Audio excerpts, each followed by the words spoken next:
researcher saying this is good, this is bad, this serves these interests and not these interests.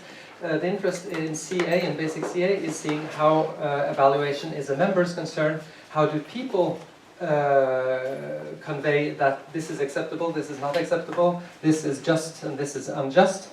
So in this sense, we can say that also basic CA can study such issues of social justice but applying this amic perspective, seeing how members treat this.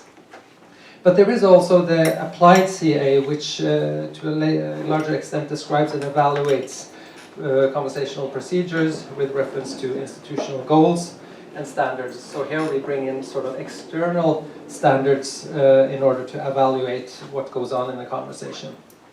But of course here also we can use the internal evaluation as displayed by the members, by the conversationalists. But in addition, we, to a larger extent, evaluate what goes on with reference to guidelines, policy statements, and things like that. And it's more in this line of research that I place myself and that many CA practitioners place themselves, especially those who are concerned about social justice. So CA can be used in, I think, at least two ways to study social justice. One is to look at the dark side, to identify the breaches of social rights in conversation and how they emerge interactionally. So looking at the bad examples, and I will give you one such example from my own research. And the other is to look at the bright side, to try to identify conversational practices that prove effective in securing interlocutors' social rights. And I will also give you one example of that. So the rest of my talk will be more showing these examples and then trying to sum up how do they contribute to saying something about social justice.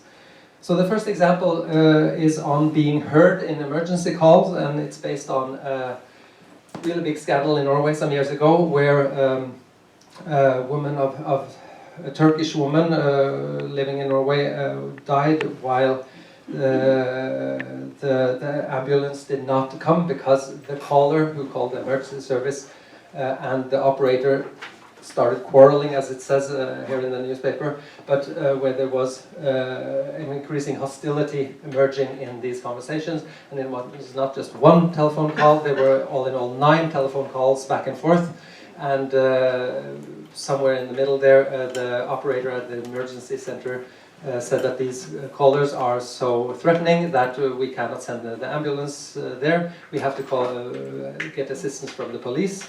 That delayed the whole thing by 10 or 15 minutes, and when they arrived and the police took hold of the relatives and the ambulance personnel entered the building, the woman was dead. So this was a great scandal that was written a lot about in Norwegian newspapers, and also all 9 calls were made publicly available.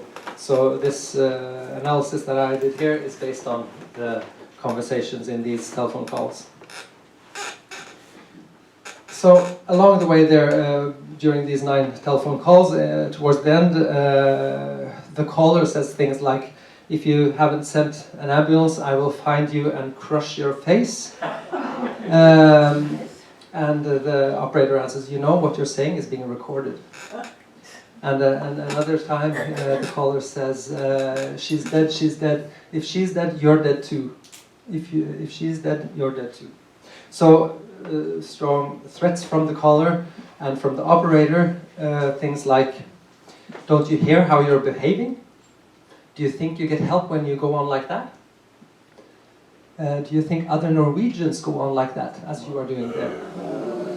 Where he answers, "Listen, you fucking Satan, I'm Norwegian, I was born in Tønsberg." So how did this develop? How did they get there?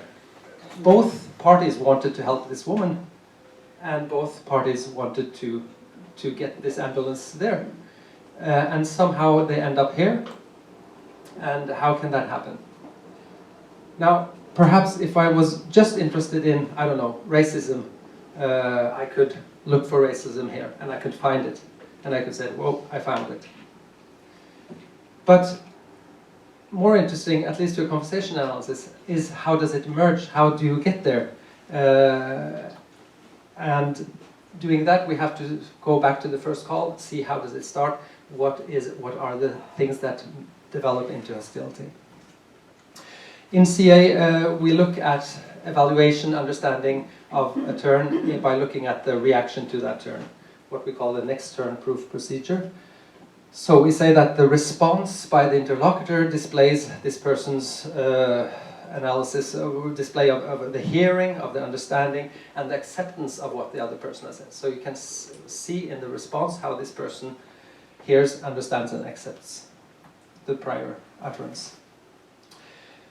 When it comes to remote action requests, which a request for an ambulance is, you ask for something that cannot be fulfilled immediately. Acceptance is displayed by explicit commitment and not just a minimal acknowledgement. So, if I ask Lourdes, could you possibly drive me to the airport tomorrow? And she answers, yes. And just that, I will get suspicious. She doesn't really want to. But if she says, sure, I can do that, at what time's your plane? Then I'll feel, yeah, she accepted it. So for a remote action request, you need, you expect an explicit statement of commitment. But Lourdes ordered a super shuttle, and I'm very happy about that. So what we find in this conversation is things like this. Come at once, please. We're about to come, but now I need to know what's happening there, even though we're talking together.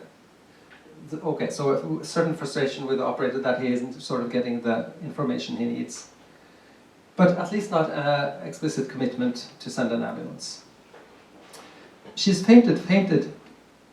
Long pause, 1.3 seconds. You don't hear what I'm saying, buddy. Yeah, I really do hear what you're saying, but can you calm down a bit? Again, I hear what you're saying, displaying hearing, but not really accepting.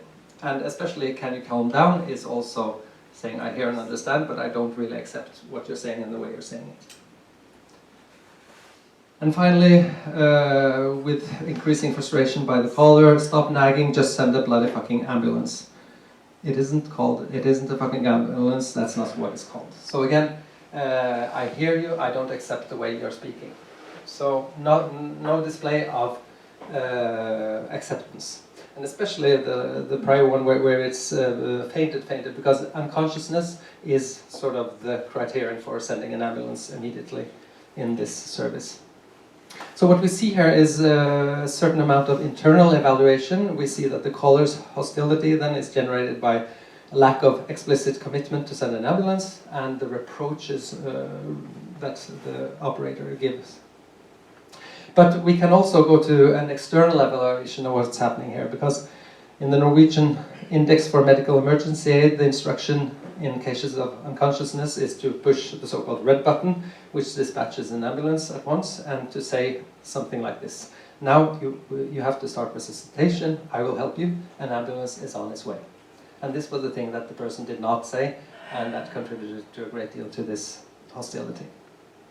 So, internal evaluation, also external sources of evaluation can help us to see that this person's rights to get assistance was not heeded in this conversation. How am I doing with time? You have 2 minutes. Oh my God. Because now it's the bright side and we have to have time for it. So how can we do something about this? That operators sometimes don't understand, and non-understanding can lead to hostility. So what we can do is to see how normal people intuitively try to avoid understanding problems. What do we do when we speak to people who don't speak our language as a mother tongue? And that's what we have done in an experiment with Jennifer Gerving and others, where we had then native speakers working as emergency operators in an experiment, and second language speakers in the role of callers, and the instructor was then to instruct the caller how to put a mannequin doll in the safe position. So that was the setup of the experiment. And what we found these operators did was especially a lot of reformulation, saying the same thing again with other words. So take the arm that is closest to you, so the arm closest to your chest. I don't know if that makes it a lot more simple, but and just move it so it's above their head. And then, so the hand on that arm needs to be above their head. So here we see someone putting in an extra effort, reformulating in order to make it more accessible. Simplification is primarily just simplifying the lexical material in the written instructions that they had. Carefully roll the doll towards you so it's positioned on its side. They say things like, so it's resting on their side. And finally, decomposition, which is, Pavel showed us some examples yesterday, I think, about dividing into smaller chunks.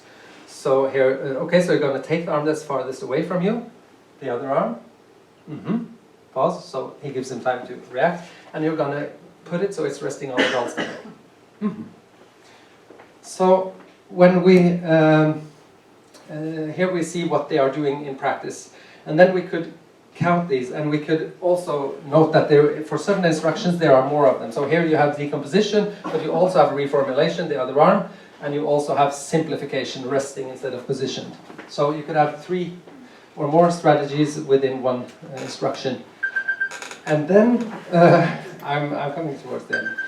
And then we could see how effective this was. Partly we could use the internal evaluation by the participants. If they initiate repair and say, I don't understand what you say, then you have an internal in this, that this is not working. But we could also have an external evaluation by watching the videos and seeing whether or not they did the correct thing with the doll, right? So then we could code every instruction as success or failure. And since we were interested in preemptive strategies, we did not code failure. Failure is sort of the first attempt they do. So if the other says, I don't understand, then it could succeed after a while, but the first, as a first preemptive strategy, it had failed. And then the result was that when people just read the written instructions, more or less, it went wrong in all cases, 100%. When they used one of the strategies, still there was a lot of failure, very little success. Also with 2 of them. When there were 3 to 5, 3 or more, then you got a larger chance of success.